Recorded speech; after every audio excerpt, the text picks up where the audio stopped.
Opposition Citizens Coalition for Change, CCC, yesterday threatened protests against the Zimbabwe Electoral Commission, ZEC, accusing the election management body of attempting to rig March 26 by-elections.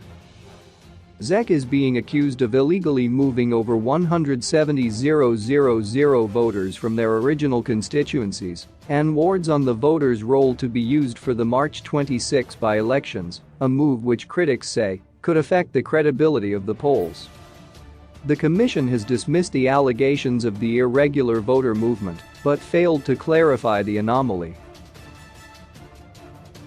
CCC deputy spokesperson Gift Zimbabwe told journalists that the party had cobbled up a number of strategies, including protests to force the government to implement electoral reforms and guarantee free and fair elections.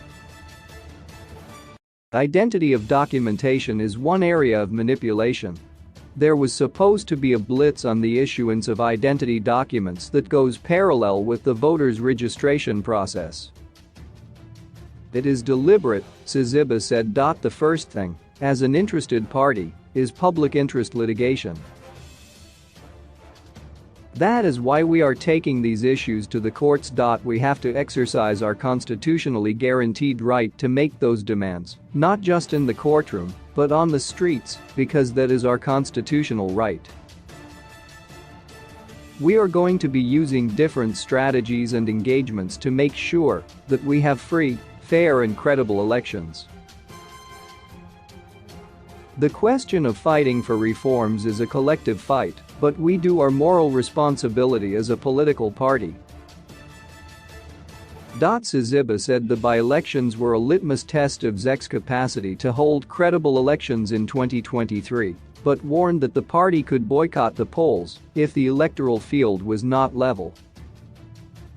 Speaking at the same event, CCC Secretary for Elections Ian Mackin said the country had 9 million potential voters, but the government had deliberately deprived citizens access to identity cards.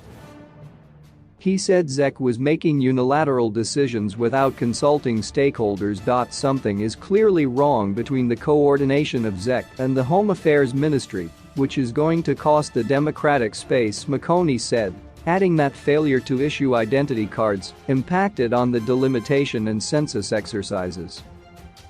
But ZANU-PF spokesperson Christopher Mtsvangwa said CCC was panicking and sensing defeat ahead of the elections. They definitely will not wash with an electorate long wallowing in the miasma of flowing sewage, stinking uncollected garbage, dirty well water, pothole roads and stark lack of jobs, Mtsvangwa said. The complaints are a crybaby ruse to appeal to the pro-sanctions pundits in Brussels, London and Washington. Alas, the accusations are now whistles in the dark. That faraway audience has melted away like Alpine snow in spring. Meanwhile, the Election Resource Center, ERC, yesterday called on ZEC to further decentralize the ongoing voter registration blitz. While welcoming the increase in voter registration statistics, the concerns we are seeing now with the low uptake of voter registration are eminently fixable. The ERC appeals to the Electoral Commission to further decentralize the registration process as the recorded numbers are affected by the inaccessibility of registration centers, ERC said.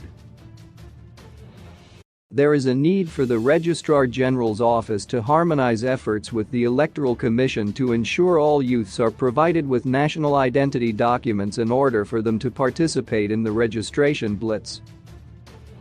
The election watchdog said ZEC should increase awareness of the voter registration blitz and synchronize efforts with other stakeholders for a wider reach.